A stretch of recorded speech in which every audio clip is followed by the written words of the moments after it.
I'm never gonna get sick of you, Erica. Welcome back to another Tide Tour episode. Number 2. We're back at Mona Vale Beach. Episode 0 was at Mona Vale Beach, and now we are beached. How are we, Sam? Very good, Tyrone. Happy to be on the show. You sound so happy, mate. Oh, I'm so happy. you're chuffed, mate. Well, let's just get straight into it. What is the first segment? I'm blue. I'm blue. You're blue. We're all a bit blue. The Blues had lost last game. You know who isn't blue? Laurie Daly. Laurie Daly, he's definitely a maroon inside. What a cunt. Yeah. So, in a celebration of the success and the depth we have in the Blues team... Success. Oh, well, not these days. We've got a plan. We've got a team list that we both have made that comprises of a 1 to 17. One player from each club. One player from each club. Yep. Isn't that right, Sam? Yep. So we've got a Blues team, one player from each club. Take it away, Sam. We'll just go in order, shall we? Fullback. I've got Fletcher Sharp. Now, some of you little gimps might be giggling to say, Fletcher Sharp? Why did you pick Fletcher Sharp? I'll explain at the end. All right? So just sit tight. All right. Number 2, we've got the Fox, obviously representing the awesome club of Parramatta. Stephen Crichton. Stephen Crichton for the Dogs. There's not many... Yeah, it's an awesome club. Stephen Crichton for the Dogs. Not many good doggies players, let's be honest. Kind of a mid-club. Trell Mitt, Bunnies, got to have him in there. When he's fit, when he's in form, he's the guy. He's the guy you want in your centres. Braden Burns, my number 5. Yep. Also an interesting one. He's playing centre this year, technically. But so he's it's a poor only choice. It's a poor, all-for defensive choice when Trell is going to come in, and Burns is also going to come in when they pass it to the wing because he's used to playing the centre. Okay. Yeah. Let me just explain something quickly. So Tyrone has picked him at centre. He's playing. I said he's playing centre this year. He's played like 4 or 5 games at centre. The rest of his career, which is like 5 or 6 years, he has played winger. So that is why he's on the wing for me. Listen, mate, he's got Tyrone, don't worry, mate. Tyrone didn't do any research into his players. He just saw, centre. Me pick centre. That's what he saw. Also, there's not many North Queensland players that are Blues eligible. So, yeah, there you go. At 6, Izzy Katoa for the Dolphins. At 7, the Iceman himself, Nathan Cleary. Not an origin, mate. Not an origin. So you may also be thinking, Izzy Katoa, he's a halfback. He's not a 5'8". Well, he's played with Cleary. He has come up through the Penrith system. He was a Penrith junior. He was part of Penrith's top 30 squad at that. And I just think his running game has been very good this year. So he would make a pretty good 5'8". Bit similar to how Moses plays, except probably a little bit better because he's not a whingy cunt like Moses. Okay, number 8, we're getting into the forwards now. Payne Haas. Got to have him in there. Probably the most goated prop we've got at the moment. 9, Api Coruscant. He's nice and speedy. Get him in there. Yep, like 5 years ago. Yep, cheers. He's speedy to this very day. Number 10, Stefano Oituikamanu for the Melbourne Storm. There's not many Blues eligible Storm players, but, he has played for the Blues, so get him in there. 11, Hudson Young, and 12, Hamole Olakuatu. Both pretty self-explanatory. Crosses off Canberra and Manly as well. 13, someone who I think was actually robbed from a spot in Game 1 and 2, Jackson Ford. Been very good for the Wars this year. So, got to have him in the squad somewhere. 14, Damien Cook. Now, he's from the Dragons, so you've got to cut him some slack. But, he's in there, so get used to it. 15, Spencer Leniu, Roosters. Good in Origin. Pretty shit this year, I'm not going to lie, but he's good in Origin. What a waste of a spot. There's about 5 players that are better for the Roosters than him. I've had just about enough of your interruptions, Tyrone. 16, the one, the only, Curtis Morin from the Titans. Okay. At least you may have heard of Curtis Morin. Just wait till you hear Tyrone's Titans player. Wait till you hear him. 17, Adam Fanua-Blake for the Sharks. Just need that extra forward coverage off the bench. That basically covers my 17. So I'll hand you over to Tyrone now. All right. The only thing you share with Laura Daly is your nose, mate. All right, let's get into my 17. Genius team list, isn't it? Now, my list. Let's have a look. So, number 1, got to have the best Blues fullback. Tedesco. Number 2 and number 5, the fastest winger pairing we've had in Origin for years. Avarillo and He's Hopewati. sweetening you up. Just wait till you hear the rest of the team. Number 3. So Saber had Burns as his winger, which awful choice. Burns, clearly, he's been playing a centre. He's been successful as a centre For this all season. the 4 games. He's been very successful. So Burns at number 3. Mitchell is, of course, a must-have. If, you know, Yep, I can agree. besides from Murray, maybe, but, you know, Mitchell took precedence. Number 6, Metcalf. All right, number 7, Moses. Wait, go back. Yeah. Who was in number 6? Say it again. Yeah, Metcalf. Luke Metcalf, the reserve grade Now, halfback. Metcalf last season. Let's talk about last season. At the end of the day, he'd be so happy to be in the team that he would be Moses' bitch. That's all we need. We need someone. Do we need that though? Moses, if he dominates, is, you know, the best possible option for the Blues. As you remember, the one season where we won recently was with Moses as halfback. No. Moses and Luai. No, it was Luai. Yep. Cheers. Number 8, Haas. And number 10's Terrell May. Mate, Terrell May. He burned a blue jersey. He's a gun. I know. Listen, at the end of the day, I'll pick him. you know, I don't care. I really don't care. He's eligible for the Blues. He played like... Queensland sleeper agent, bro. Well, we'll have to see. One day, hopefully, he can get his debut. Number 9, Brayley, the best Blues hooker. You've heard it here first. And Harry would agree, obviously. Much better than old mate fucking... whatever his name is, Robson. Mate. I didn't pick Robson. Yeah, but I'm just saying. He can't... I don't like Robson either. Nah, doesn't run it very well. Poor pass selection. Got tired in the middle. I remember that last game. Get Brayley in. He's an 80-minute player, not fucking Robson. Number 11, Preston. One day he will get his debut. Very good for the Dogs for years and years. Number 12, Young. Number 13, Yob. 2, you know, definite inclusions. Better than Cleary as an inclusion for Penrith. You know, Yo's more of a pivotal part of the team. He's appealing to Cooper Browett here. Yeah. Cooper. Yeah, you know, nearly as pivotal as Gerbo, hey? I should have had him. I should have had him in the team, eh? Fuck. Could've. No, definitely not. Number 14, probably the glue of this team. Yeah, here we go. Virils.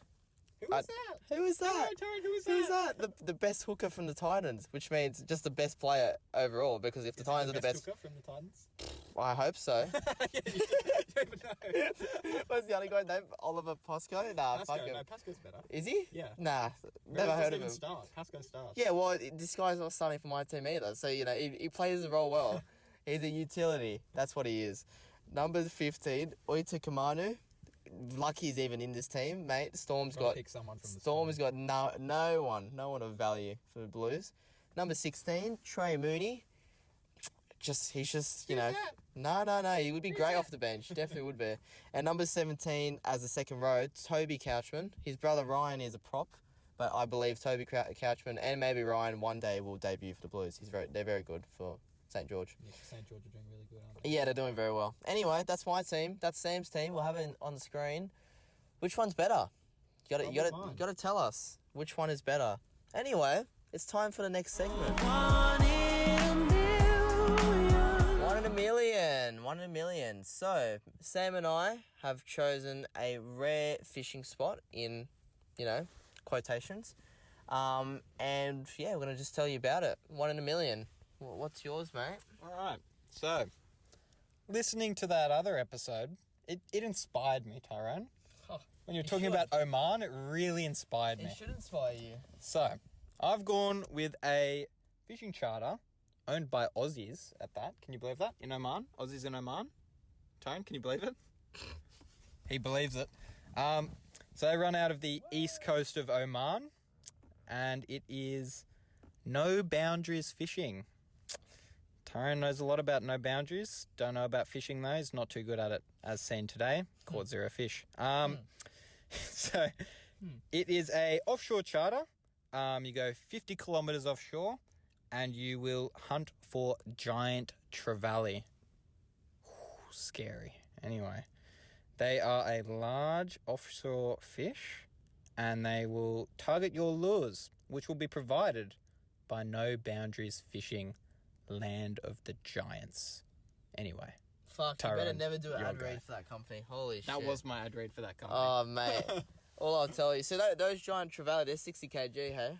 So what happens if you're less than 60 kg? Do they just take you? Well, They just make you their bitch. That's The it. reason they call it no boundaries, Tyrone, is because the captain of the charter will actually grab you wherever he wants to keep you on the boat. No, there's no boundaries because there's no fucking fences or nothing on the boat, and you just get dragged into the water, mate. Well, yeah, that, and you also have to sleep in the boat offshore, so you're in international waters, and that's why they're saying And then you no get attacked by the boundaries. Somali pirates. Cool. Alrighty. My rare fishing spot.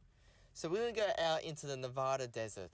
Now, there's a body of water between two seismic faults, or two massive rock formations formed by a seismic fault, called the Devil's Hole, right? I know, Wow. you know, there's lots of people that you can say have a Devil's Hole, but this is the location. This is where the devil is, bro. That's intimidating. Yeah, I know. So this body of water, you can dive down for 400 feet. What's and that in meters, just for everyone who doesn't use feet? All right, ready? On the screen right now. Yep. Fuck yeah, it's a non-visual podcast, not putting it on the screen. So, you dickhead, right? So you can dive down about 400 feet and not even reach the bottom. But in this little How do you magical... know, how can you only dive down 400 feet and not reach the bottom? That means you can dive down... Yeah, but obviously oxygen, all the rest of it. Let me not yap, right? I'm talking about fish here, not fucking Okay. diving, right? Anyway, so in this magical pool of water, there is a little fish named the Devil's Hole pupfish. It's a very small, scaly fish, or with an average size of about 35 millimeters. What? So, listen, you can't catch it. But, You and it have got something in common then, Tara. oh yeah, 35 meters. 35 meters? Yeah. Not Millimeters. No, not millimeters. 35 meters, yeah. And this year, there was about roughly 20 of them in this water. What happened to them? Oh, what happened to them? So, what happens when there's an earthquake? The water flushes out of the body of the water, right? The water that flushes out has got algae and other nutrients for the fish, which means that the fish start to suffer. They start to cry and die. So there was about 200 in Wait, so the 2024. algae is leaving or coming in? The algae's coming out. They need the algae, right? So now there's loads of rangers and people that are trying to, you know, uphold the wildlife and ecosystem in the water. But yeah, if you ever are in Nevada, you can go see the Devil's Hole. So would you say it's a miracle that they're... It's a miracle, mate. You should see this place. There's no water, nothing in sight besides from this little fucking hole, little watering hole, mate. It's so dry. Be careful. Ah. You never know what you might find in the Devil's Hole. You're never gonna know. And you know what? That's enough about talking about holes. Actually, one more fact. Sorry, this is a very interesting fact. When there's low oxygen in the water, so low air pressure. Called eutrophication. Yeah, cool. Don't really care about that. Okay. The fish, Open environmental science. they anyone get that? produce ethanol. So they get drunk. They get drunk to help themselves instead of breathing, you know? Wow. So, you know, we can all take from that. If you Where do I can't get these fish? if you can't breathe, just drink, hey? George Floyd should have done that, hey? And He was anyway, on Fent instead. oh, fucking hell. Rightio, it's time for the next segment. It's called... Wait, another segment? Oh, a special segment just for my guest. Another segment?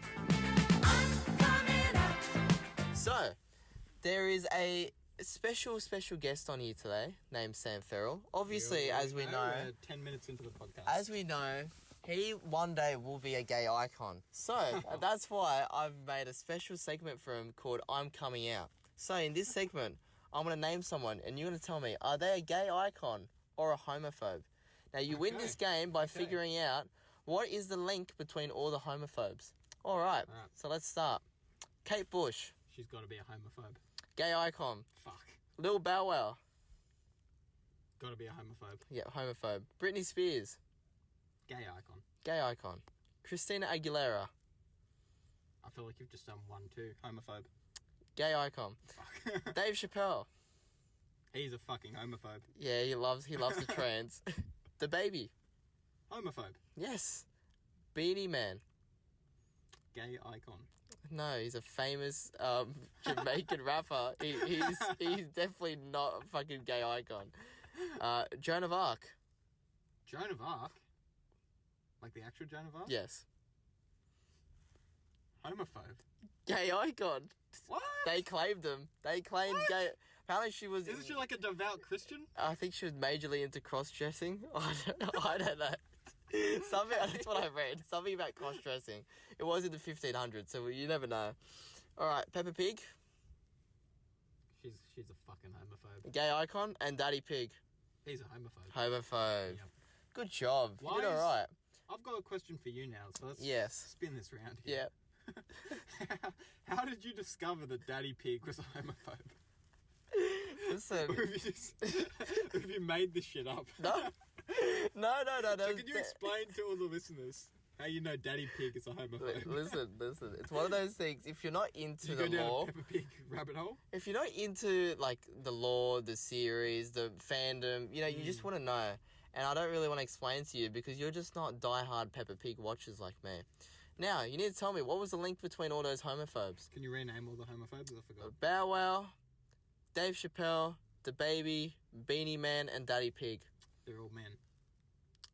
No, That's the no, link. that's not the actual link. They're all fat. They are all black men. All right, it's time to end. It's time to end episode 2. All right, Goomer, let's roll the outro. Thank fuck it's over. There's an Play outro. the outro. I don't have the outro!